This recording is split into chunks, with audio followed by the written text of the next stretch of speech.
See what I mean? It's an amazing job. They've all done a great job. Proud of them. Mr. President, Mr. Governor, what's your message to Governor Gavin Newsom inside of this facility?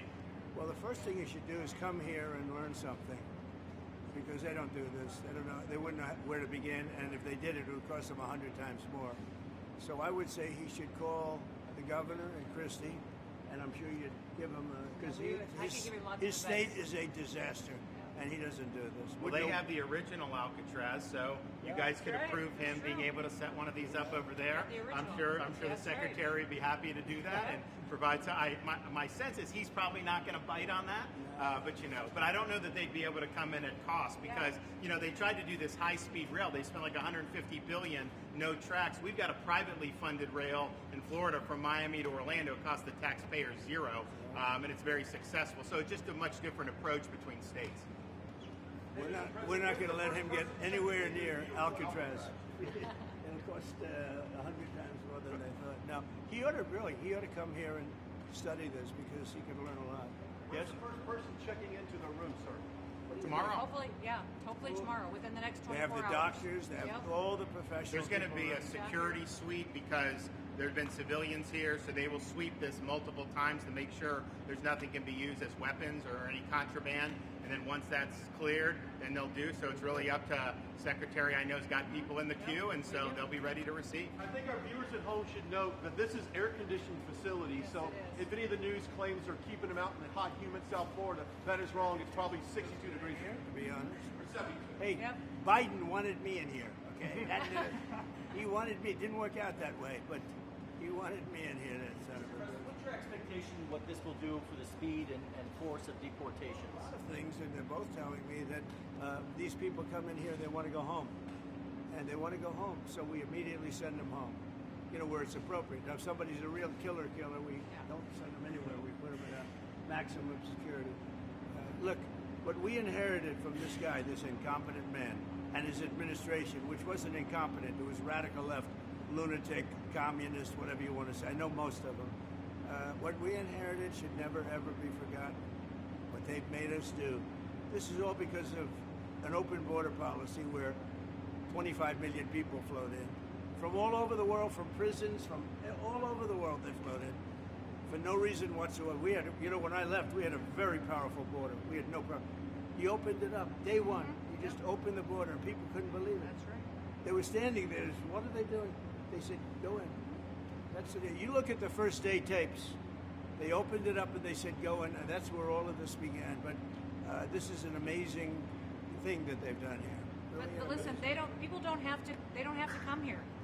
If they self-deport and go home, they can come back legally. We will let them come back legally. And there is a lot of self-deportation. Yes. But if you wait and we bring you to this facility, you don't ever get to come back to America. You don't get the chance to come back and be an American again and work here. So they weren't with us when the President and Secretary Kevin and I, we went through the intake. So right when you do the intake, they have the information about voluntary departure. They have the ability. Obviously, you guys are funding that because it's a lot cheaper to do it that way. So even if they get brought to the front doorstep here, they still have an opportunity to just go back voluntarily, and then this way they're not. Let's say they get in here like, hey, I want to stay here, I want to go back. We can put them on a plane that day and take them home. We'll buy their plane ticket, go home, and then they get the chance to come back legally. If they wait and say we're not going to do that, they can come back legally after a period. Mr. President, you've talked recently about the idea of finding some way to get farm workforce and service sector workforce, and I think you've discussed somehow a program of people leaving on a sponsorship and coming right back. Can you give us a little more detail about that and why, in the view of some hardliners, it's not amnesty? Take care of our farmers and hotel workers and various other people, and we're working on it right now, and Ron's going to be involved, and you're involved already. So we have a lot of cases where ICE will go into a farm, and these are guys working there for 10, 15 years, no problem. The farmers know them. We're going to put, it's called farmer responsibility or owner responsibility, where they're going to be largely responsible for these people. And they know these people. They've worked on the farms for 15 years, and all of a sudden so I have a great, Ron does, Christie does, we have a great feeling for the farmer and for others in the same position. And we're going to give them responsibility for people. And we're going to have a system of signing them up so they don't have to go. They can be here legally. They can pay taxes and everything else. They're not getting citizenship, but they get other things. And the farmers need them to do the work. Without those people, you're not going to be able to run your farm. Mr. President, you and the governor tangled pretty hard in the 2024 election. Yet you stand here now. Yet you stand here now as partners on this effort. How would you describe the relationship, and what future does Governor DeSantis have? I think it's a 10. Maybe 9-9, because there might be a couple of little wounds. So maybe it's 9-9. I think we have a 10. We get along great. Well, the thing about it is, I endorsed him immediately in January 2024. I raised one of his PACs millions and millions of dollars, and obviously we saved him a lot of money in Florida because Florida was a deep red state. He didn't even have to do a rally in Florida, whereas 2016 and 20, this was like ground zero. And so we've been, really happy to do that. And then we've worked very well on this and other issues, with Florida. And you can call him at any time, and he wants to be helpful for governors. I mean, I can tell you that. We did Hurricane Helene last year. You didn't hear from the president at the time then. But with President Trump, we know immediately. You just make the phone call. Yeah, as a follow-up question, I'm sorry, like another thing you inherited. How firm are you going to be with Netanyahu about ending the war in Gaza? Very firm, very firm. But he wants it too. I will tell you. He's coming here next week. He wants to end it too. We had a tremendous success with Iran. They won't have me. Somebody said, "When are you going to sign?" I said, "Sign? They are so bombed out." Did you see the report issued this morning? The place was decimated. It'll be years before anybody even gets down there. So that's not a priority, but we'll have a report and we'll have whatever we want. We'll get whatever we want from Iran. And I think, and I hope they want to have a good country. They have massive sanctions right now, biting sanctions. It's going to be very hard for them to do anything with those sanctions. And I look forward to maybe there'll be a time when we get along with them and they can rebuild their country. Is there a point where you tell Netanyahu, like, you gotta end this now, you gotta strike a deal? Well, he wants to. I can tell you he wants to, and I think we'll have it. I think we'll have a deal next week. That's what I think. Did you intend to announce your pick for successor to Jay Powell earlier than say, or as early as say this summer or this fall? Will I do something about who it's going to be? Yes. I don't know. Hey, he'd be a good candidate. You might do him. She'd be a good candidate too. Anybody would be better than Jay Powell. No, he's causing us a fortune because he keeps the rate way up.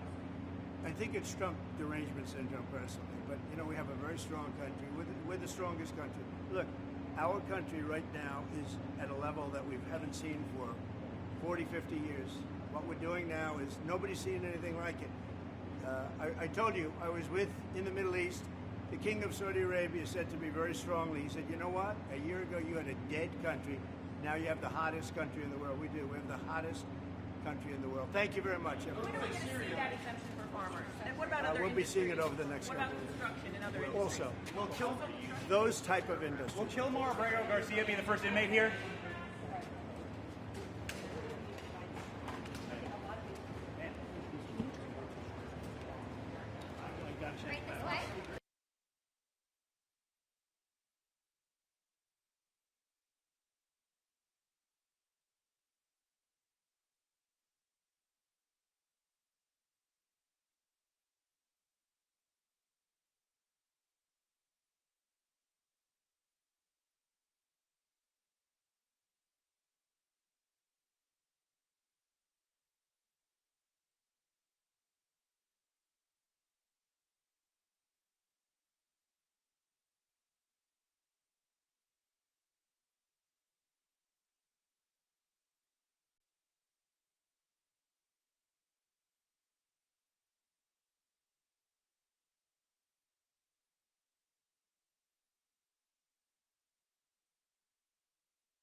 We have a seat for you in the last row right here. Ryan. Come right over here, and then we'll put you in the buffer. Madison, please put the travel pool in their seats. Okay, where's our pool camera? Stills, right here. Stills over here. Brian, just watch behind you. Press, right can sit right here. Pool's right here. Come right up here. There is mold right here. Well, I don't know. It doesn't stretch very far. It's going to be right here, and I have a table for you. Is that going to make it over here? Madison, take the stills to the buffer.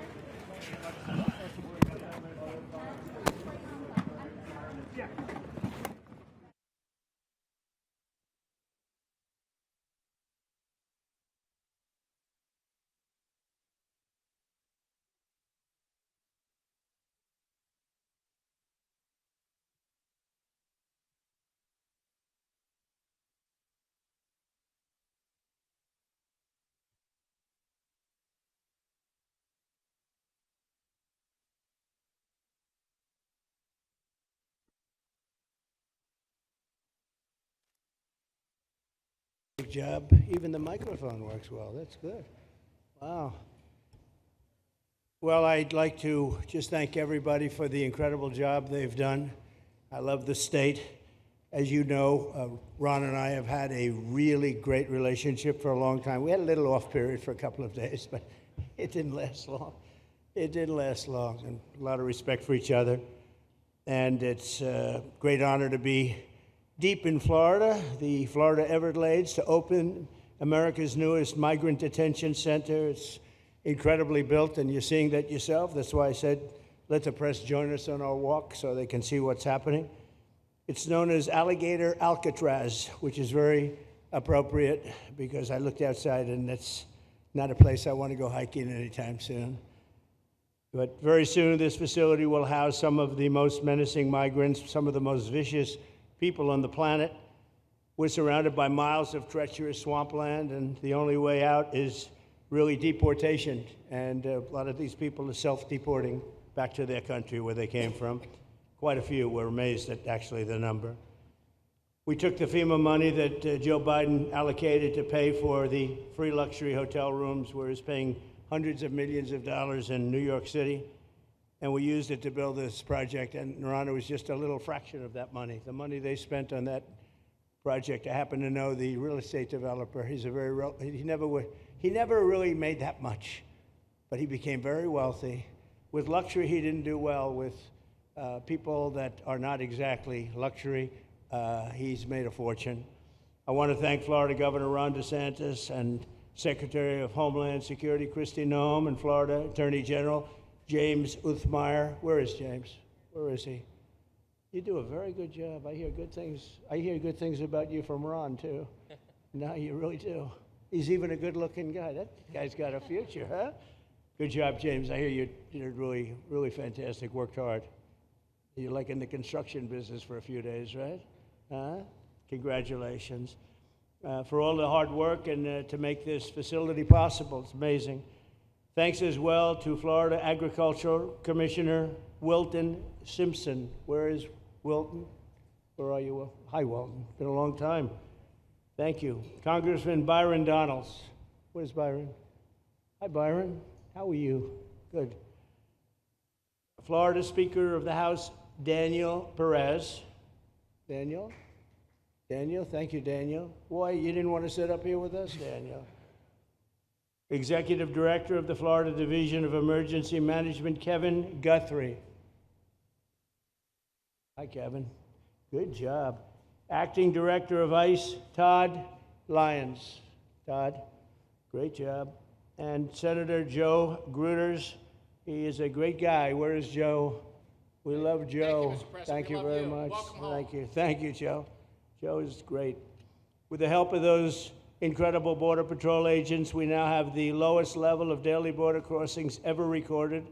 As you know, last month, the month of May, just got released 2 days ago, the number of illegal aliens into the United States was zero. Zero. Even I find that hard to believe. Somebody must have gotten in, I think. I don't know, but they say zero. And the people that count them are radical left Democrats. So when a radical left Democrat tells me it's zero, I believe them. But there's still much work to do. In the 4 years before I took office, Joe Biden allowed 21 million people, that's a minimum, I think it was much higher than that, illegal aliens to invade our country. He invaded our country just like a military would invade. It's tougher because they don't wear uniforms. You don't know who they are. More than the populations of New York City, Los Angeles, Chicago, Houston, Phoenix, and Philadelphia combined. That's what came into our country from prisons, from mental institutions, from street gangs, drug dealers. It's disgusting. This enormous country-destroying invasion has swamped communities nationwide with massive crime, crippling costs, and burdens far beyond what any nation could withstand. No nation could withstand what we did, and we're in the process of doing it, but we have some great people doing it now, and you see them up here with me, but it's, I'd call it like an unforced era. It's sort of like men and women's sports. It's sort of like transgender for everybody. How could they have done this to our country? And we're never going to forget it. Last year, 15% of all the hotel rooms in New York City were used to house illegal aliens at costs that they never got for luxury. They never got this much for luxury people coming in from the wealthiest places on earth. They made more money with the illegal immigrants, with many rooms costing more than $300 a night, 6 times the rent of a typical American family. In Denver, Colorado, the city was forced to cut $10 million from its police and fire department budget as part of a $90 million plan to house illegal aliens.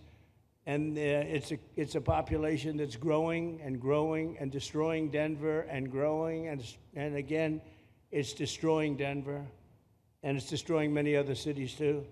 Likewise, one of the city's largest hospital system is drowning in unpaid medical bills, unpaid in the billions, after their emergency rooms were flooded with tens of thousands of illegals, leading to the closure of critical services. And these are really critical services. They can't even keep them open for American patients.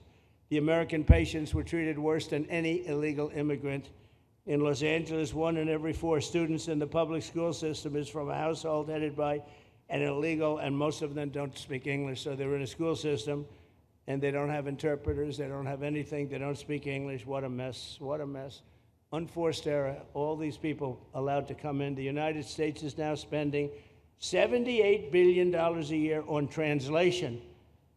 Okay, think of that, $78 billion a year on translation, and smaller numbers on special education programs for non-English speakers in our public schools. So $78 billion, I think that's not a mistake.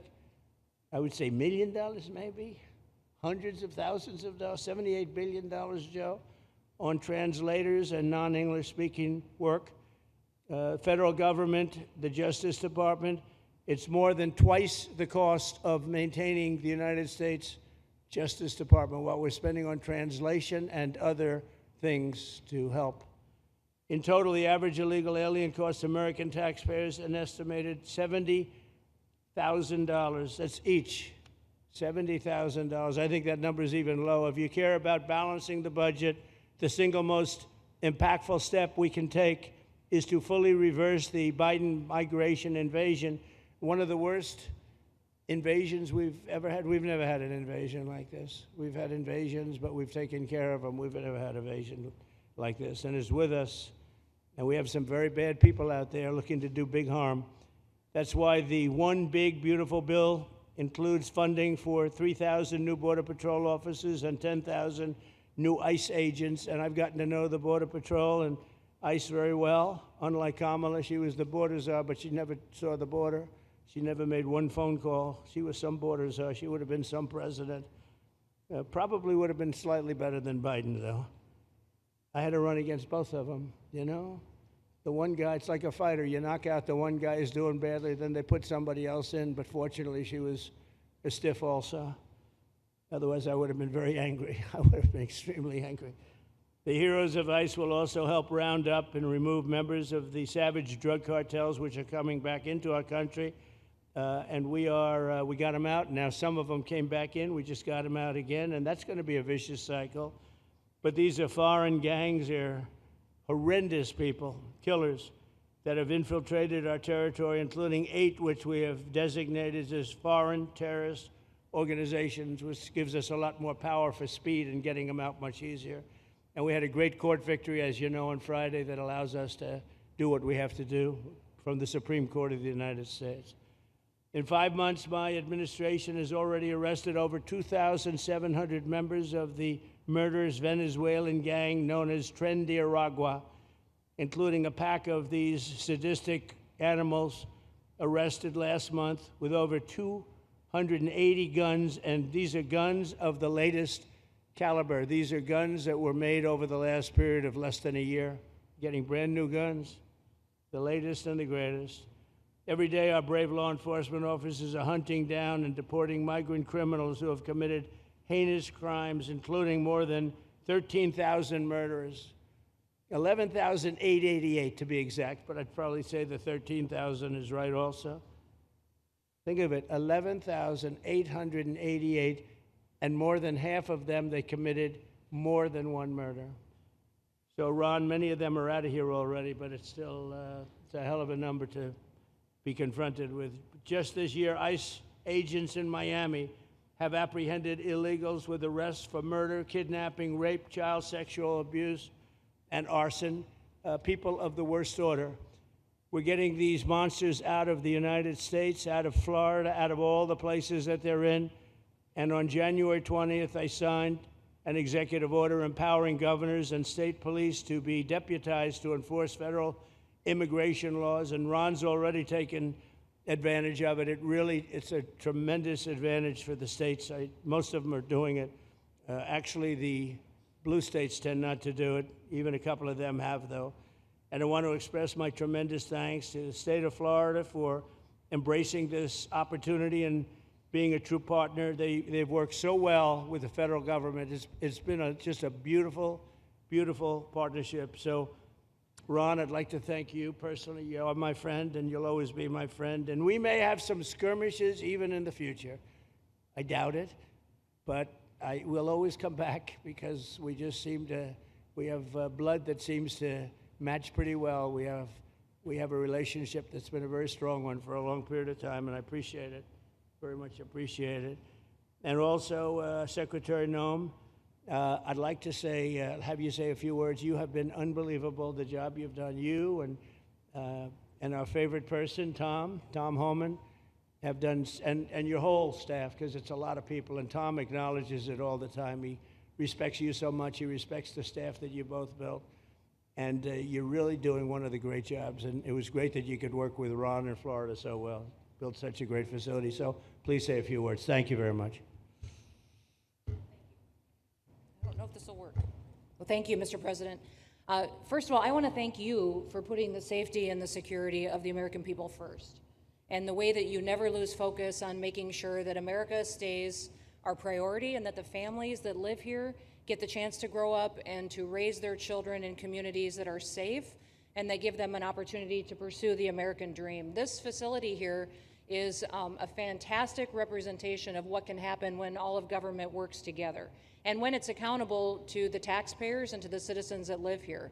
The president signed an executive order that allowed us to build partnerships with states and with local law enforcement officers, which is exactly how things should function in this country. More power, more authority given to people locally so that they can take control of their own destiny. And so we have already been working under the 287G program to deputize law enforcement officers, whether they be state highway patrol, local sheriff's departments in all of our states, and allow them to go out with our ICE officers, our border patrol officers, and make sure that we're getting the worst of the worst off of the streets. We also recognize that as we've been doing that and returning people back to their home countries, that we need detention facilities. We need beds to put them in place so that they can have their due process before they return home. And this facility is exactly what I want every single governor in this country to consider doing with us. What happened to start this conversation was that a young man named Jimmy Percival in my office, my general counsel, who came from Florida and used to work here, called up the Attorney General and the governor and said, hey, what do you think about partnering with us on a detention facility that we could put in place that would allow us to bring individuals there? There's an airstrip close by. You guys volunteered the assets that you have and the connections that you have and worked with Kevin extensively so that we could come here, have their due process given, and return them home to their countries. And in 8 days, this facility has been stood up. And I want everybody to recognize that detention facilities that ICE adheres to is a higher standard than is required at state levels, at local Department of Corrections facilities, sheriff's offices. This is a state-of-the-art facility, air-conditioned, isolated though for security purposes, which is very helpful. And I appreciate so many people being willing to work together to make a project like this happen. Right here on this location, we'll have about 3,000 beds. Other location will have another 2,000 beds that will allow us to bring individuals across the country that we are bringing in and incarcerating for violating our laws, and immediately get them out of the country as soon as we possibly can. It's exactly what we need to be perpetuating in other states. And what I would say is, I want all of you to notice these flyers that we've got, is that everybody who sees these flyers or anybody who sees these news clips should know you can still go home on your own. You can self-deport. If you go on the CBP Home app and go home now, you will get the chance to come back to the United States legally. You will get the chance to come back and do it the right way. If you don't, you may end up here. And you may end up here and being processed, deported out of this country, and never get the chance to come back. That is the consequences of breaking the law in the United States of America. Listen, our job is to uphold the law. This is a country of laws. We have a border now, and because we have a president that cares and recognizes that we need to be a nation of borders and a nation that upholds the law. If you break the law, there's consequences. We will deport you and you will never get to be a United States citizen. You'll never even get to come back here and work and to pursue the American dream. But if you decide you want to go home now, go home. And we'll help facilitate it. We'll buy your plane ticket. We'll get you there. In fact, I just got back from Panama, Costa Rica, Guatemala, Honduras. Those countries are excited to get their citizens home. They're setting up programs to loan them money to buy houses when they get there, help them with food assistance, get their children educated, scholarships. They want their citizens that are living here in the United States illegally to come home and to be a part of their economy and help their countries grow. So this is a win-win for everyone, and I just want to end, Mr. President, by thanking our law enforcement officers, by thanking our ICE officers and our Border Patrol officers for what they do every day. They are out on the streets, and violence against them has increased over 500% since Trump has gone back into the White House, because he's upholding the law and because a bunch of liberals, socialists, and Marxists are out there lying about what President Trump is doing. President Trump is upholding freedom by what he is doing. The freedom to live safely in this country and to do things legally and to have justice. And because those liberals, and I'm calling out you, CNN, I'm calling you out because you lie every single day about what these operations are. We are going after murderers and rapists and traffickers and drug dealers and getting them off the streets and getting them out of this country because Joe Biden let the worst of the worst come in here. The other day I was talking to some marshals that have been partnering with ICE. They said that they had detained a cannibal and put him on a plane to take him home, and while they had him in his seat, he started to eat himself. And they had to get him off and get him medical attention. These are the kind of deranged individuals that are on our streets in America that we're trying to target and get out of our country because they are so deranged they don't belong here. And they shouldn't be walking the streets with our children. And they shouldn't be living in the communities with our families who just want to grow up, go to job, raise their children to grow up and get a job and to live the American dream. So thank you to all of our law enforcement officers, those in our military that have been helping, our National Guard. Thank you to Governor DeSantis for stepping up and being an example to other governors. I hope my phone rings off the hook from governors calling and saying, how can we do what Florida just did? How can we do exactly what they did? Because we need this big, beautiful bill. We absolutely have to have this big, beautiful bill that has the funding so that we can continue this operation and we can get those bad criminals off of our streets and have the officers to do it so that when they go out on an operation, somebody's got their back. Somebody's got their back, they can do it safely, and they can go home to their families at night too. So this bill needs to pass through Congress so we have the resources at the Department of Homeland Security to make sure that our homeland truly is secure. And Mr. President, thank you for Stephen Miller. I just want to thank you for him. This guy calls me night and day and tells me all of his wise advice and wisdom, but he's a rock star because he loves this country and he's passionate about making sure that nobody is prioritized over an American citizen. We love everybody. We do. We love everybody. Not everybody. Well, a lot of people. but Not we shouldn't be putting people illegally above citizens.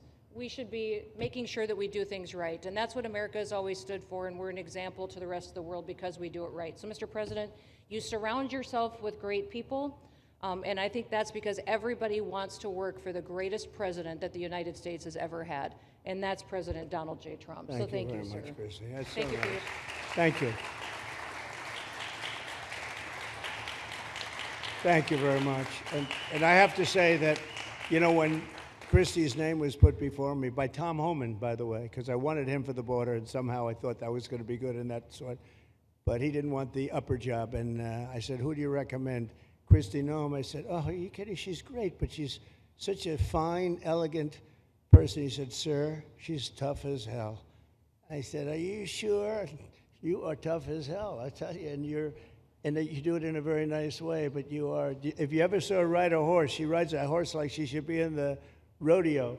She's like an unbelievable horse person, and you've done a fantastic job, and Steve Miller would even agree to that, and he likes nobody, by the way.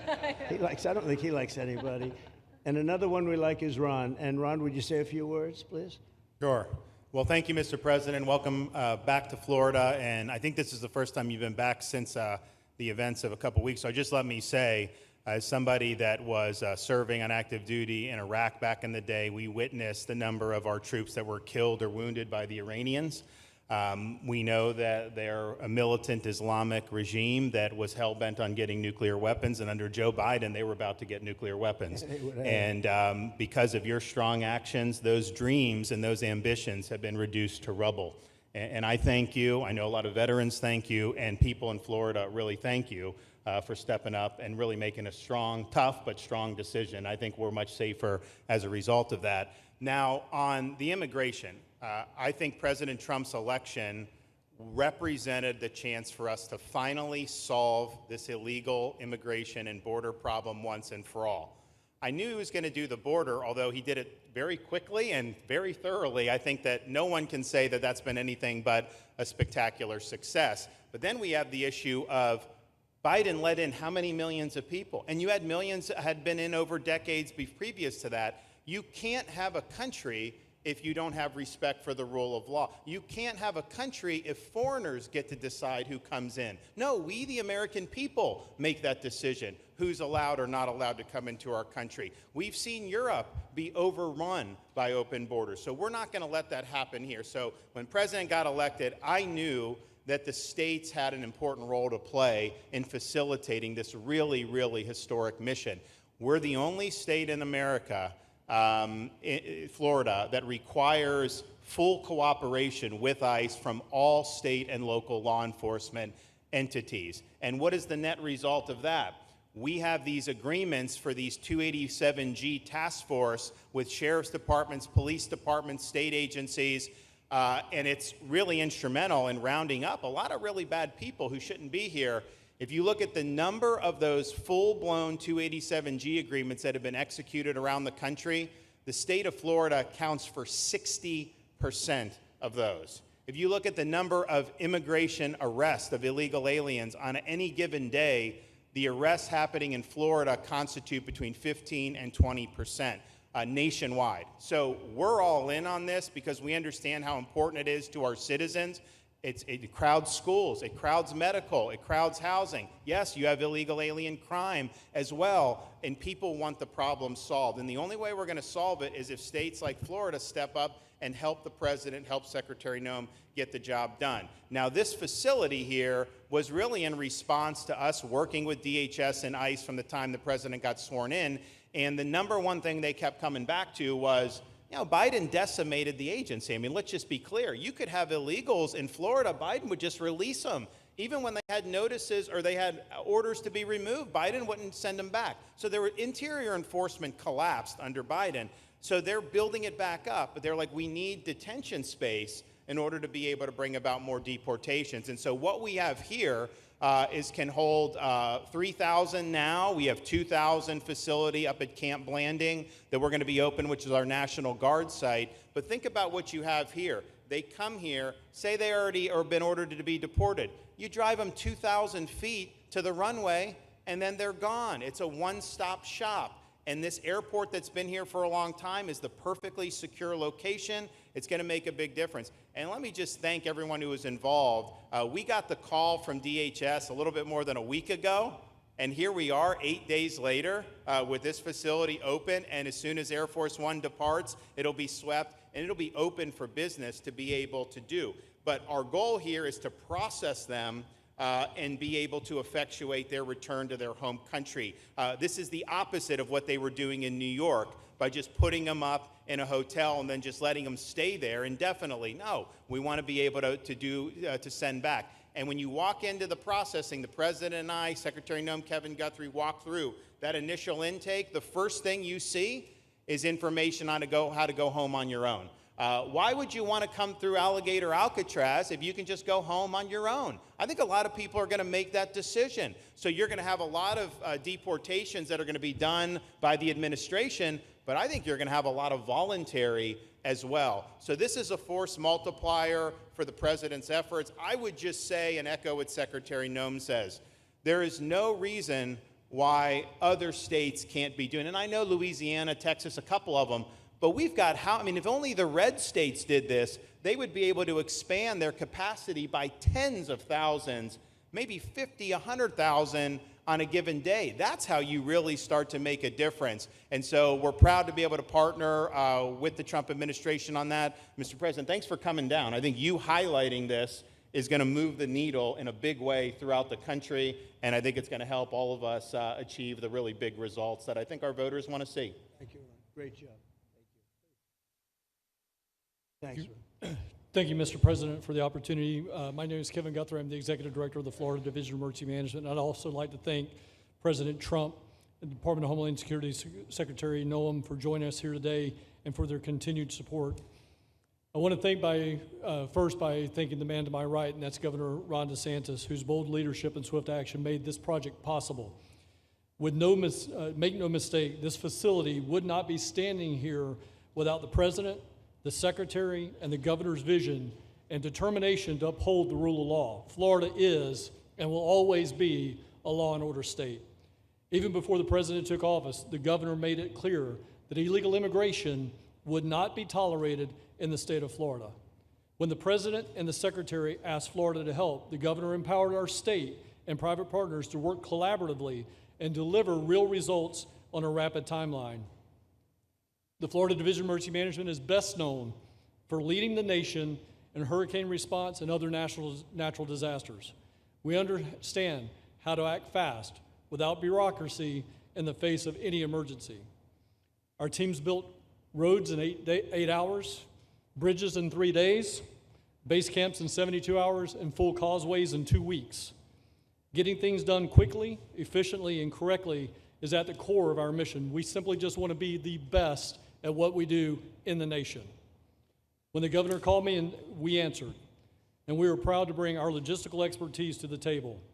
We know how to set up base camps for guardsmen, first responders, linemen, volunteers, and other aid sources, and distribute that in a matter of days before a storm. We were able to translate this knowledge to what we did here at Alligator Alcatraz. Florida has put the best teams together who check their individual logos and egos at the door to get this done.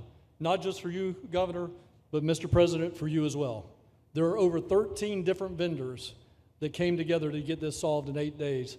Truly a whole of private sector partnership to get that done.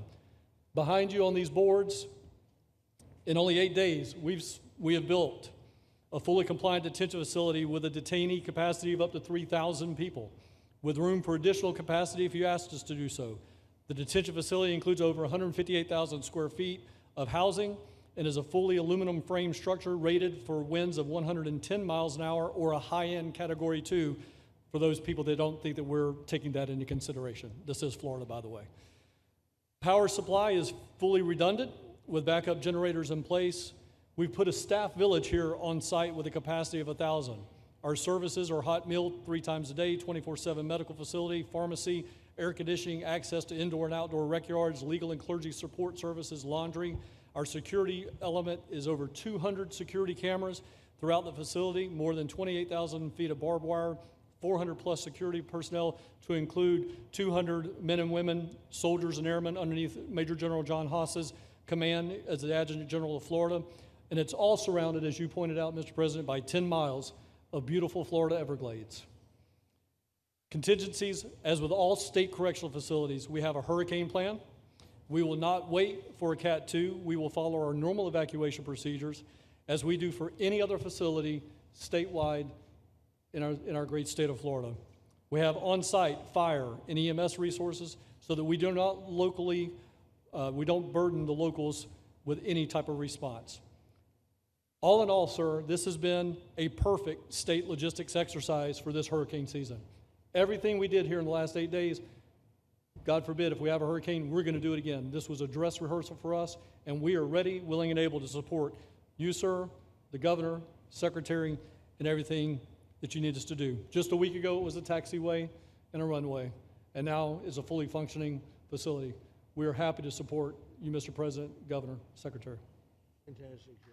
Thank you.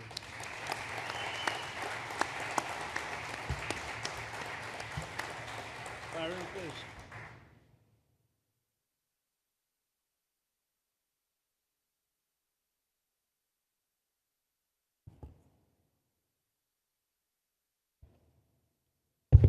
There we go. First of all, Mr. President, we all have to thank you for your leadership and for the mandate that the American people gave you to finally secure our borders and to deport criminal illegal aliens and longstanding illegal aliens out of the United States. That is a mandate given to you by the American people. I know Secretary Noem, Stephen Miller, Governor DeSantis, myself, on behalf of the other members of Congress in the Senate, and of course here in Florida, we are behind you 100% in that mission. To the governor, I really appreciate you and commend you for your leadership on this, taking swift, decisive action to building this facility. One of the things that has occurred because of the work you did earlier this year with the legislature is that our sheriffs are out there every single day. They are arresting these criminal aliens in our streets, and they're seeing some backlog in their jails. So this facility primarily goes to address some of that backlog and then to help us fulfill the mission that the president has led us to. So Governor, thank you for your leadership and thank you for your decisive action on this. It really does mean a lot to all the people of Florida, of course the people of the 19th Congressional District. Secretary Noem, I mean, what can I say? The president's right, you're double tough. So we appreciate all your leadership. You and Tom Homan have been doing a great job. And I'm actually going back to DC after this because we have to vote on one big, beautiful bill in the House. We have to get that to the president's desk so we can get you the resources that you need to fulfill the mission that the American people have asked us to do. I totally agree with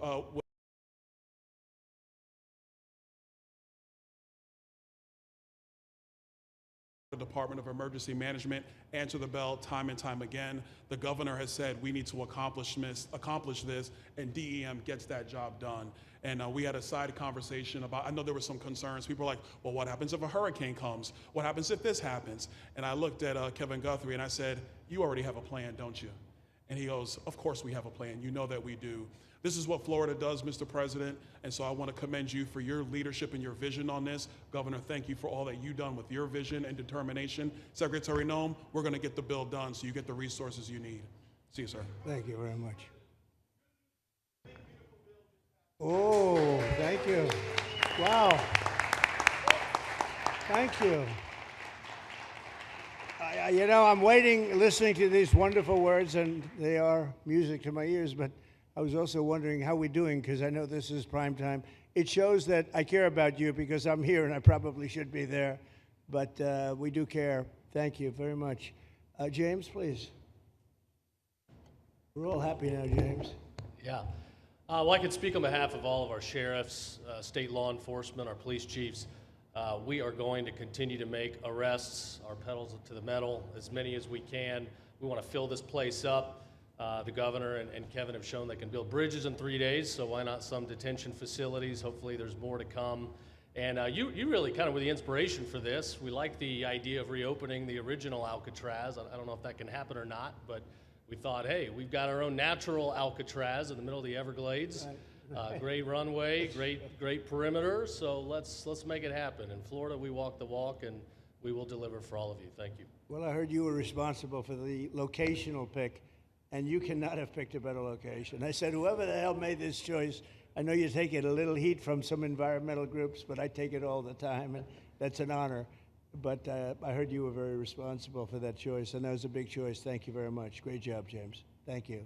You want to finish over here, and then we'll go over here, and we'll go back and celebrate the big, beautiful bill that you just got passed. You sure that's right, Brian? Yeah, all right. Wow, good. He's doing a good job. Right. Wow.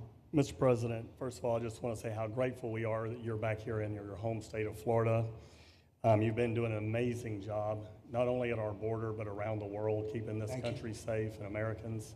We are grateful for your leadership. God had a plan for us, and it was Donald Trump. So thank you for that. As a member of the Immigration Board and as the Commissioner of Agriculture of this state, I've been happy to help lead with the governor and the rest of the cabinet on this issue. We're very proud, Secretary Noem's here today and others, to represent not only the United States in our efforts to make this commitment to keep our citizens safe, but we're going to continue in Florida to remove the barriers to have your vision come true of a safe United States. We're going to get these illegal criminals out of this state, and we really appreciate you and your leadership in this effort. So thank you for being here today. Thank you very much. You're doing a great job, too. Thank you. Thank you, Mr. President. Joe Gruters, State Senator. I'm a member of your Homeland Security Advisory Council, your Vice Chairman. Thank you for that appointment. And thank you for coming back to Florida and everything that you do. Every single day you are delivering on the promises that you promised to us at all of the events you've done throughout the years, but specifically this last campaign. You deserve all the credit for everything, and you are surrounding yourself with incredible people like Secretary Noem, Stephen Miller. And just like your big, beautiful bill here in Florida, there was a lot of commotion about our immigration bill. And we had 3 B's in that: beds, badges, and bad guys. And this goes right along with our beds and the resources. And I give the governor, Ron DeSantis, a lot of credit for stepping up and making sure that we all work together, because at the end of the day, even if sometimes there are skirmishes, as a result of the back and forth, we ended up with a better bill, and we all win. And what we're doing here in Florida hopefully will happen all across the country. Your leadership is amazing. Keep up the great work, and just know that Florida loves President Donald J. Trump. Thank you very much, Joe. Appreciate it for a long time. Appreciate it. By the way, Okeechobee is something that we did together also, and that was a lot of money spent. I hope it was well spent. I know we did a Rolls-Royce job, but it's a lot of money that we spent out there together. And how is it going? You can delegate that to us, because we move faster than the Army Corps. Good. So we will finish that reservoir. Good. If you delegate it to us, I'll get it done and much quicker. Oh, I would do that. Yeah. I'll tell you, let me ask myself permission. Permission granted. Go ahead, get the thing, get it complete. You want to do that? All right, we're gonna go talk to ahead, the do Army it. Corps Good. then after this. Good. You can move faster, actually. Please. I think it, oh. No, sir, just first on behalf of the men and women of ICE, we just want to thank you for allowing us to do our job again. You know, your vision and under Secretary Noem's leadership, this is what the American people want. And I hope that you see great results of what we're doing out there every day, getting the worst of the worst out of our communities. Because of you and Secretary Noem, I have the privilege to lead one of the most premier and the finest law enforcement agencies that we do have in the United States. And the men and women of HSI and ERO Miami do incredible work like you highlighted. And with the governor in the state of Florida, the partnership in Florida has been amazing. The 287G program is only going to help us to identify all those known gotaways and get the worst of the worst out of the neighborhoods. And through our Homeland Security Task Force, we are going to make America safe again. So thank you very much to both you and the Secretary. Thank you, Todd. Great job. Really great job you're doing. Thank you. Please. Good morning, Mr. President. Thank you so much for coming. Again, as Garrett Ripa, I'm the Field Office Director for ICRO here for the Miami Field Office. Incredible collaborative work we've been doing together, working with the state, working with our local partners. And again, just the 287G is going to open up that aperture and allow us to get those bad hombres off the street and get them into this facility. And we're looking forward to it. And again, just appreciate all your support. Thank you. Always thank you. You've always been so great. Thank you very much. Please. Good afternoon, Mr. President. On behalf of Air Marine Operations, my name is Andres Blanco. I'm the Executive Director for Southeast Region. AMO continues to execute and support your executive orders. Air Marine Operations brings a unique capability both in the air and the maritime domains. And in partnership with our Border Patrol, OFO officers, and ERO, we continue to conduct effective operations both interior, along the border, and along the maritime approaches. Thank you very much. Good job. Good afternoon, Mr. President. Jose Figueroa. I am the Acting Special Agent in charge for Homeland Security Investigations here in South Florida, and our office covers from Key West to Fort Pierce. Tremendous collaboration here with the state and our federal partners. HSI is conducting criminal investigations into TDA, MS-13s that are involved in human smuggling, sex trafficking of minors, and we will continue that effort with your support. Governor DeSantis, thank you very much for this facility. Looking forward to continue the great work. Thank you. Thank you very much. Steve, would you like to say something? Our star. Thank you, Mr. President. I just want to say on a personal note, getting to watch what you've done over the last 5 months to deliver on a 50-year hope and dream of the American people to secure the border. When President Trump came into office on January 20th, the United States had endured the largest wave of illegal immigration in human history. Not just American history, human history. And within just a few days, President Trump, through his strength, leadership, diplomacy, and vision, achieved the most secure border anyone in the world has ever seen. When we recently went overseas to the NATO summit, I had senior staff in foreign governments come up to me and ask me how he achieved the Trump miracle on his border and could that be replicated in their countries. For individuals who don't work in this space, to have 0 successful illegal entries in an entire month should be an impossible achievement. There's a 2,000-mile border with one of the poorest countries in the world, and you have open travel from 150 countries into Central America and South America. There are 2 billion people in the world that would economically benefit from illegally coming to the United States. And through the deployment of the military, through the deployment of novel legal and diplomatic tools, through the building of physical infrastructure, through the empowering of ICE and Border Patrol, and the entire federal law enforcement apparatus, President Trump achieved absolute border security. And now, once this legislation is passed, he will be able to make that with those resources permanent. Watching what you've done, sir, has been one of the honors of a lifetime. I'm proud to be able to play any role in it. And what President Trump is going to achieve next with the resources in this bill will make America safer, stronger, freer, more sovereign, and more prosperous than it has ever been before. Thank you, sir. Thank you, Steve. Oh. Thank you. And the bill is going to be great for Ron. It's going to be great for Florida, too. A lot of set-asides for Florida, some of the things that you wanted to do. And so it's great news to hear that it was approved. Do you want to take a few questions, Ron? We'll take a few questions from these. Yeah, please, go ahead. Yeah. Thank you, Mr. President. Given the likelihood of the One Big Beautiful Bill passing, and we look forward to the success of this facility here, how many more facilities like this do you feel that the country needs in order to enact your agenda of mass deportations? Well, I think we'd like to see them in many states, really, many states. This one, I know Ron's doing a second one, at least a second one, and probably a couple of more.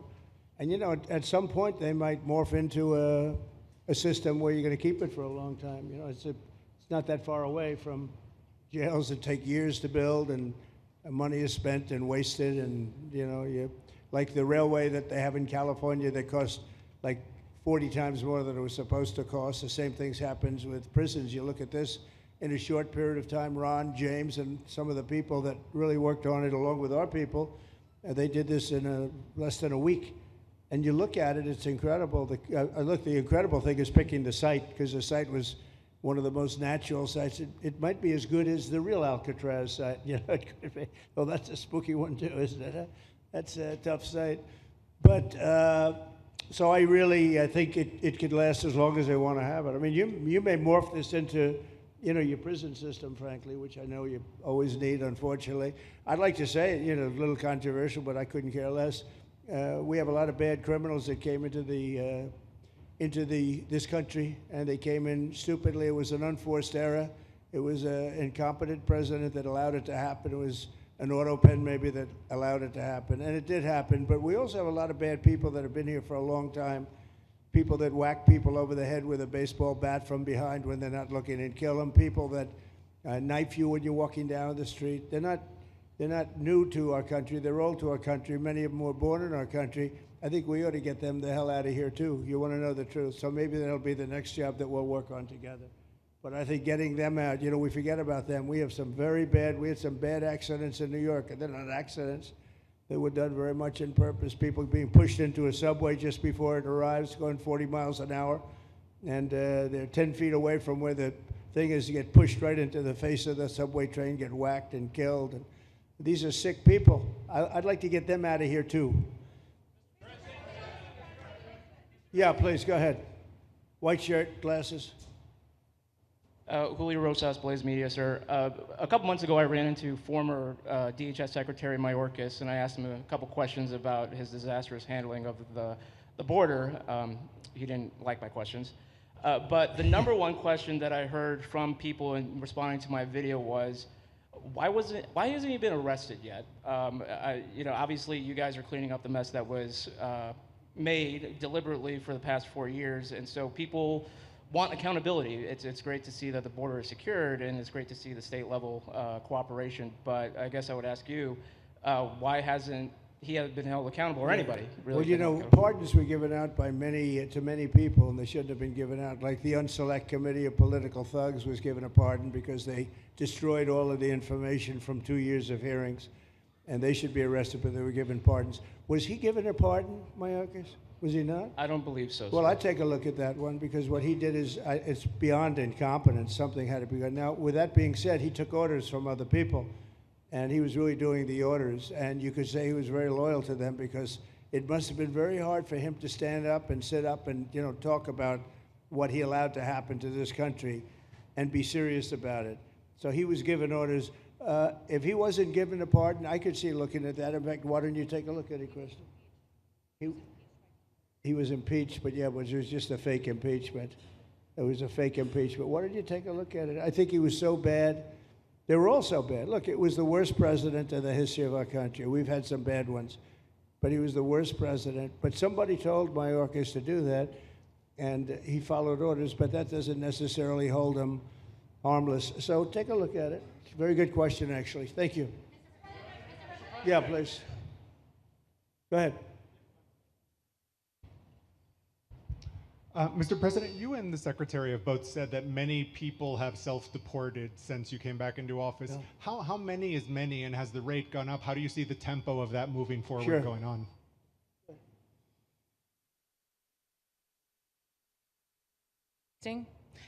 We have had several 100,000, but also we have many that have self-deported, not even using the CBP Home app. When I have gone to these other countries to negotiate security agreements and information sharing on criminals, who's coming and going into their countries, they report that hundreds of thousands have come home that weren't on our radar, that they are coming home on their own and self-deporting because they want the chance to be able to go back to America someday. So we believe it's over 1 million, possibly more than that. I'm asking all of those countries for their information on what they have of individuals that may have returned home, that they have taking advantage of their programs to help them become a part of their civilization again too. So we know it's over 1 million, but we have to, I'm getting more information, and that number will grow. If they don't leave, they never get the chance to come back. If we have to take them out, and we will, they'll go out, but they never get a chance to come back. The other way, we actually make it a little bit easier for them to come back. Okay? Thank you. Good question. Thank you. bill is now passed in the Senate, but we are already hearing from some Republicans in the House who say they cannot get on board with the changes that were made to the bill in the Senate. What is your message to those holdouts? Well, I just heard that about the Senate, and the bill just passed, and it tells you there's something for everyone. I mean, it's a great bill. There is something for everyone, and I think it's going to go very nicely in the House. Actually, I think it will be easier in the House than it was in the Senate. And just to be clear, on the Medicaid cuts, you've promised not to cut Medicaid, said this is all just targeting waste, fraud, and abuse. Are you saying that the estimated 11.8 million people who could lose, that is all?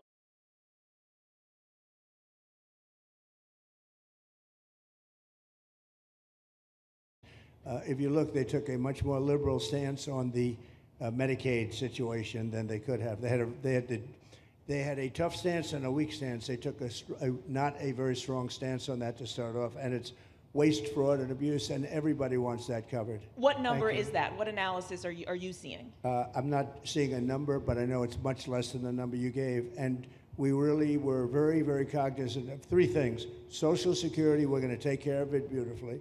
Medicare and Medicaid, and we are going to save it, whereas the Democrats are going to, you won't have it. They will destroy Medicare and Medicaid, and they have to because their numbers don't work. So it's not going to happen. They're the ones that have destroyed Medicare. They have made it so bad already, they're going to make it a lot worse, but now we'll be in charge, so we're going to have no problem with Medicaid or Medicare or Social Security. Thank you. Yeah.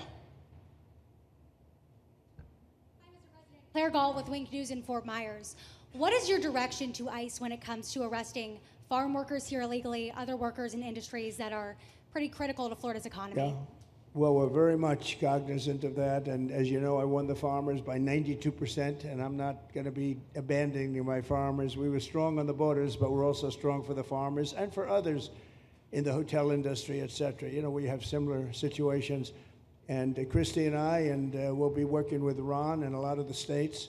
We're going to work something where the farmers can be responsible for some of the people they have people, Ron, for 10, 15 years that they know very well. We're going to put them responsible and we're going to issue a form of a card or document, and the farmer's going to be responsible for these people. They're not going to have citizenship, but they'll be working, they'll be paying taxes. We need to get our farmers the people they need, otherwise our farmers aren't going to be able to do their land.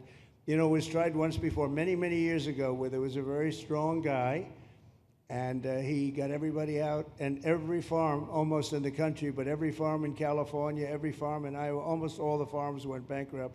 They had nobody to work, and we don't want to have that situation. So we're going to work it. We're going to put our farmers and others in charge of the people that they have under them. They know the people, and I think it's going to work out really well. We're going to take care of our farmer, but we're going to get the criminals out, okay?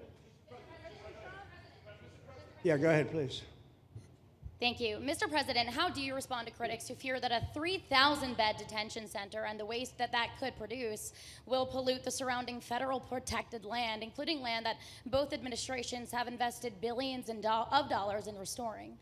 Well, I was one of those that invested billions of dollars and hundreds of millions of dollars right here in the Meadowlands, but in the Everglades, and the Meadowlands too in New York. If you look at what we did up there, speaking of the Meadowlands, a lot of places like this, but this is a very unique one. One thing I'll say about this land, we'll be gone 1,000,000 years and this land is still going to be here. It's not going to be much different. You'll have the water moccasins, you'll have the alligators. You may not have people, but you're going to have all those animals. They're going to be around, and you got plenty of them out here. I think it was a brilliant choice, and I think almost anybody in his or her right mind would say this was a brilliant choice. I give the governor a lot of credit for using this piece of land. And in addition to that, it's on top of something that was already developed. It's an airport. You know, you have the runways, you have so it's already been developed. So it's not like you're dropping dirt right into the thing. There was zero movement of that. That was done many years ago because the airport's very old, but it was an abandoned railroad, an abandoned airport. And frankly, it's like perfect. And you can do expansion on this site substantially without doing anything. So the people, I heard them complaining about the Everglades. There's no, I don't think you've done anything to the Everglades. I think you're just enhancing it. This was already here. How long has the airport been here? Decades.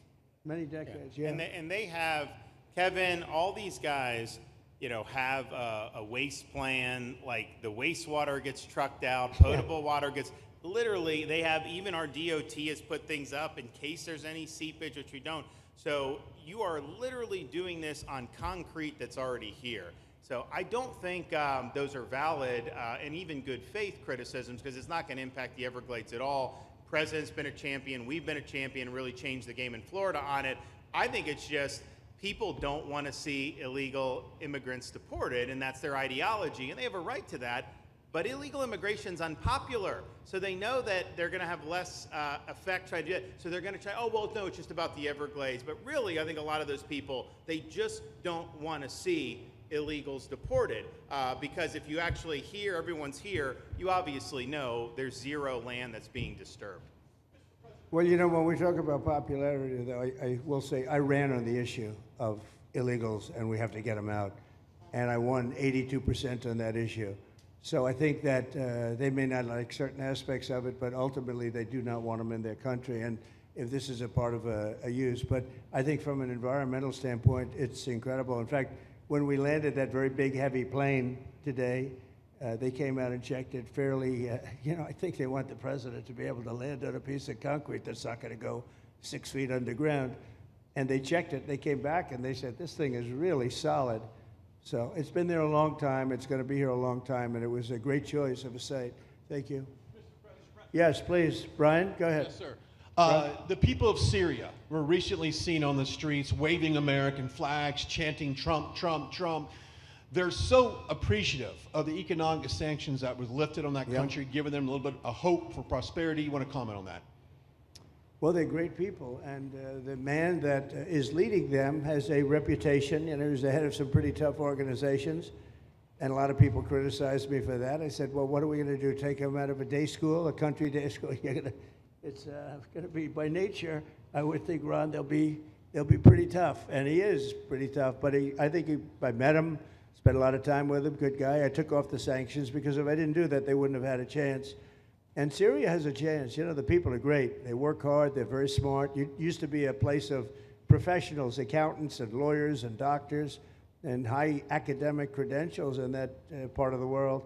And I think it's going to work out great. I took off the sanctions and they were very appreciative. They were shocked, but they were very appreciative. We're giving them a chance at survival. With the sanctions, it couldn't have worked. Thank you.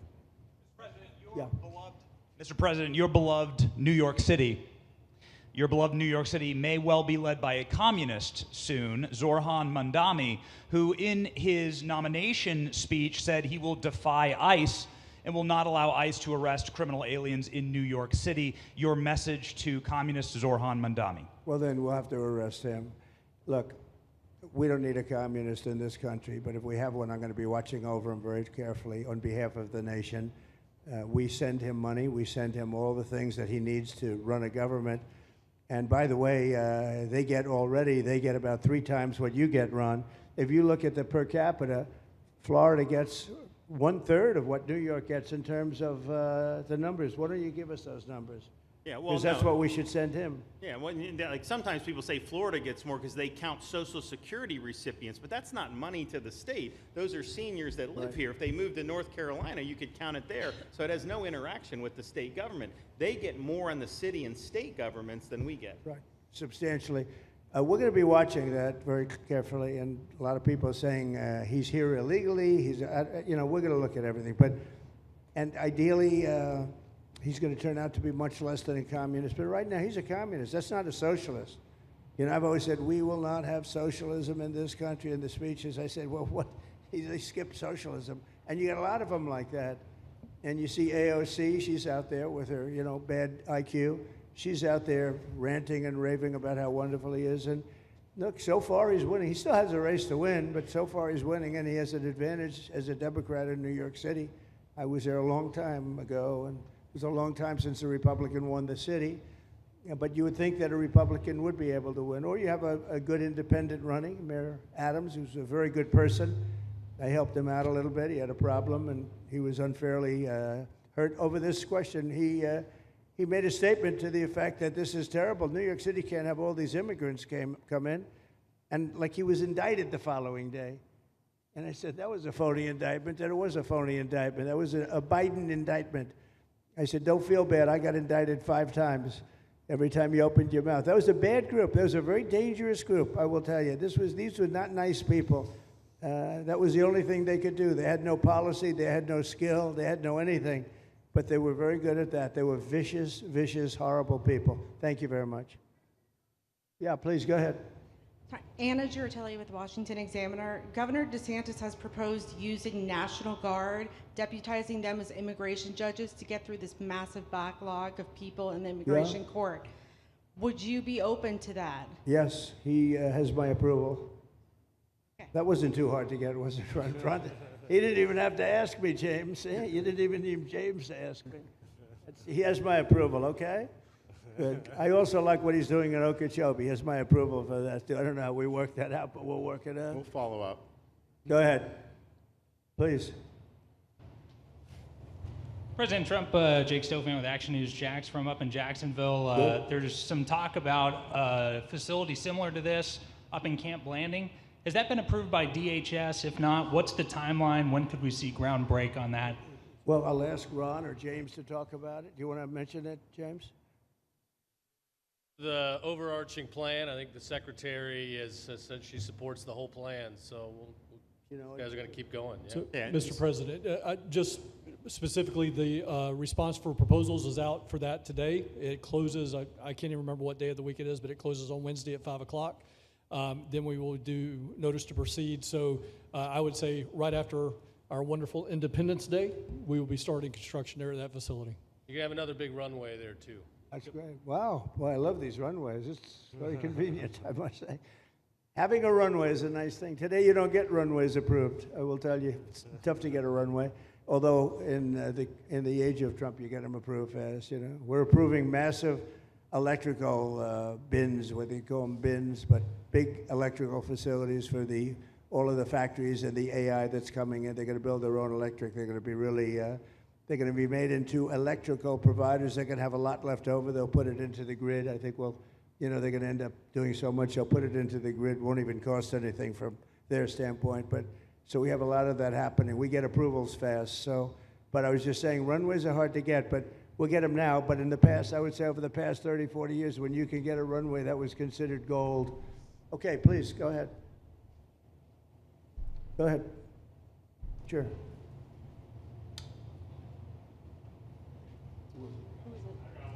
Okay, go ahead. Yes. President Trump, Laverne McGee, News 6 Orlando. You have fulfilled several campaign promises along with the help of Governor Ron DeSantis. What is the next campaign promise that you plan to fulfill to the American people?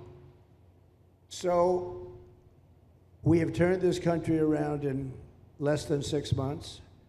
And when I was away, and I was telling Ron, I was telling some others, I've said it a little publicly, I guess, but I met a lot of very important people. The King of Saudi Arabia, I was there 2 weeks ago, and Qatar, the leader of Qatar, who's great, and the leader of UAE, who's great. These are very substantial people, very smart people, and good people. And all three of them said essentially the same thing, along with many other people, because I just left NATO. NATO's we took it up to 5%. Nobody can believe that one, Ron. That would be hard, but nobody believes that. What happened in NATO, over $1 trillion a year from like nothing. It was an honor. But every leader said that a year ago, this country was dead. They had no confidence in the United States. They really felt it was a dead country, and it was some bad things were going to happen. But they used the term, it was a dead country, and now they said you have the hottest country anywhere in the world. We're the hottest country in the world right now. And we turned it around fast. I thought it would take longer than this. We turned it around fast. Some of it was psychology, and we had to know how good we were. But others was getting rid of rules, regulations, and all of the things that I got rid of already. I signed more executive orders than anybody in history, times like 3 or 4. And I got rid of just one. I got rid of the other night. You buy a house, they have a faucet in the house, Joe, and the faucet, the water doesn't come out. They have a restrictor. You can't, in areas where you have so much water, they don't know what to do with it. You have a shower head, the shower doesn't, you think it's not working. It is working. The water's dripping out. And that's no good for me. I like this hair lacing. I like that. Yeah, nice and wet. Takes you. You have to stand in the shower for 20 minutes before you get the soap out of your hair. And I put a thing in, and it sounds funny, but it's really not. It's horrible. And when you wash your hands, you turn on the faucet, no water comes out. You're washing, the water barely comes out. This was done by crazy people. And I wrote it all off and got it approved in Congress so that they can't just change it, because I did it in my first term. Everyone was so happy. And then one of the first things that Biden did when he came back is he put the restriction on showers, toilets, and sinks. Put this restriction, and washing machines. The washing machine, they give you like a quarter of this bottle to do your clothing. And people needed 10 of these bottles. And the people came to me from Whirlpool, and they said, we can't make a machine that's competitive. We can't make a machine anymore. It doesn't work. Why? They don't let us use water. Do you have any problems with water? No, we have so much we don't know what to do with it. You know, it comes down from heaven, right? And I approved all of that, the washing machines, the whole thing. The dishwashers, that was the other one. They give you like this much water right up to there to do your dishes. So people, you know what they do? They keep pressing the button. So they end up doing the dishes 10 times. They end up using more water than you would have used if you did it right in the first place. So all of that stuff has been written off. It sounds crazy. It's little things. The straw. I let you go back to a plastic straw. The other, it wasn't working. The paper wasn't working too well. So these are little things that I did.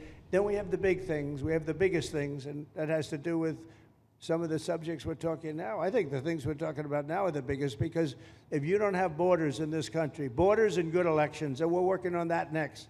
There's some bills coming in that's going to make sure that you're a citizen, that people aren't counted in the voting when, you know, they were here and they're here as illegals and they're criminals in many cases, and they give them a count, and you end up with extra congressmen. We're going to work on that. We're going to straighten that out next. That's going to be easy compared to what we were doing. But we did the big things too. But little things like that, a straw, little things like a washing machine with no water. People go out, they spend all their money on a washing machine. The damn thing doesn't work. You can't use the water. Then you go to your sink, and that doesn't work either. You're stuck. You know what you do? You have dirty plates the next day. That's it. And we solved so many common sense problems. And they weren't easy. You know, there are people that really believe in this stuff.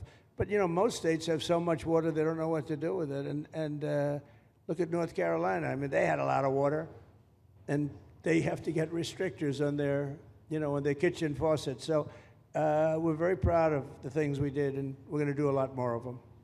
Yeah, please, go ahead. You guys in good shape. Hey, it's Eric Bowling. How you doing, sir? Something we've talked about for, I'd say, better part of 20 years. I think it's something near and dear to your heart, energy, our energy security. Yeah. Under Joe Biden, average price of oil for the 4 years was about $79 a barrel. He drained the SPR halfway down, promised to replenish it, never did. That's right. Under you, first term, $53 average price for 4 years. Biden was $78 for 8 years. It was never refilled. The question is now it's $64 or so. Yeah. What coming down rapidly. Coming down, and what a great opportunity to fix another one of Joe Biden's problems, one of the things he broke in America, giving us the energy security of an emergency SPR, Sure. fill it to, maybe even go beyond and fill it to 1 billion barrels this time at a much cheaper price. Thoughts on the energy sector? So it holds 77 million barrels, and we had it up to the top, if you remember. And I was proud of that, and I made a deal to buy it at the lowest price of oil. It was a good deal, good instinct. And we filled it up, and when he came in, he started using it to keep oil prices down because he blew our energy policy out. Energy and his bad spending is what caused inflation. So now we have no inflation. Gasoline just hit $1.99 today in 5 states. $1.99, isn't that a nice sound? It was up to $4, and going up to 5, 6, and 7. In California, it was $7.70. But we just hit in five states, $1.99, $1.98. And it's coming down to that level, so that'll be a big thing. And one of the reasons the prices and costs are going down when you go to the supermarket, because I said I was going to get costs down. We're getting the cost down. Food is coming down. When I came out, my first week, if you remember, I had a lunatic reporter screaming at me saying, eggs are going through the roof. What are you going to do about eggs? I said, I just got here. I didn't know anything about eggs. I had to call you. I said, look, I just got you. Tell me the problem. Well, they're doubled in price, and they're going to be 5 or 6 times higher. They were right, actually. I said, let me work on it. And now we have eggs down to the same number as it was when I first came in. You know, we lowered the cost of groceries. A simple word like that, groceries, it was like almost a strange word. I hadn't heard the word in so long, but what could be more beautiful than the word grocery? And we have the prices way down. We have the energy way down. Energy brought the groceries down, if you want to know the truth. And, you know, so we think we're going to get it lower, and we're going to fill up the it's called the Strategic National Reserves. I had it topped out, and this guy would use them every time before the election. He'd use them whenever they had an election. It was artificial. But believe it or not, as big as that are tens of hundreds of millions of barrels of oil, all filled up at low prices. But it was really meant for wars, and it wasn't meant for keeping your prices down during a holiday so that somebody could get elected. But they used it, and they didn't bring it. The only mistake you made, they didn't bring it a little down. They brought it right down to the bottom. The thing is practically empty. They never filled it up. They never spent 10 cents in filling it up. And we'll do that. When the market is right, we'll fill it up. I want to fill it up when the market's right. Thank you. How about one more question? Okay, please, in the back. Dana Marie McNichol, Fox News Channel. Mr. President, is there an expected time frame that detainees will spend here, days, weeks, months? And does that have anything to do with the immigration judges you just spoke about being trained and staffed here? When you say, what was the first part of your question? Who? Is there a specific time frame you expect the detainees to spend here? Days, weeks, months? In Florida? Yes, here at Alligator Alcatraz. I'm going to spend a lot. Look, this is my home state. I love it. I love your government. I love all the people around. These are all friends of mine. They know them very well. I mean, I'm not surprised that they do so well. They're great people. Ron has been a friend of mine for a long time. I feel very comfortable in the state. I'll spend a lot of time here. I want to, you know, for 4 years, I've got to be in Washington, and I'm okay with it because I love the White House.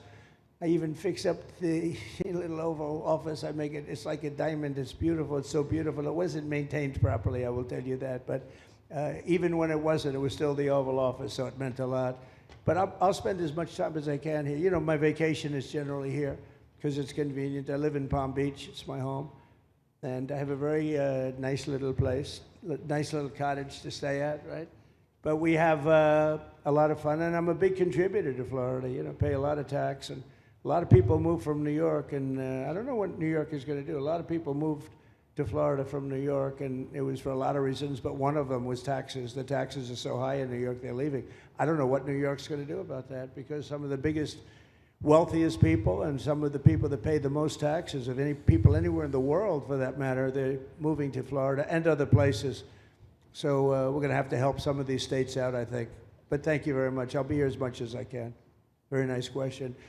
With that, I'd like to just end by saying I want to thank Ron and James and all of the people that have done such a great job, all of your staff. Really fantastic work. And it really started with site selection. You can do a great job, but if you have the wrong site in real estate, you have the wrong site, you're dead. And this was a great site selection, despite what you may read in the environmental press. Good job. And this was an honor for Christy and myself and Steve and all of our people to be here. And I also appreciate the media. They've treated us very fairly. Over the last few weeks, I've been treated very nicely. And it's so unusual. I'm not used to it, but we've gotten great accolades. Brian, I want to thank you for calling out, because I was waiting here, because I knew the vote was taking place and I'm answering questions, right? So I want to thank you very much and say hello to our friend. And I will see a lot of you. Thank you very much. We're going to make America great again. Thank you very much.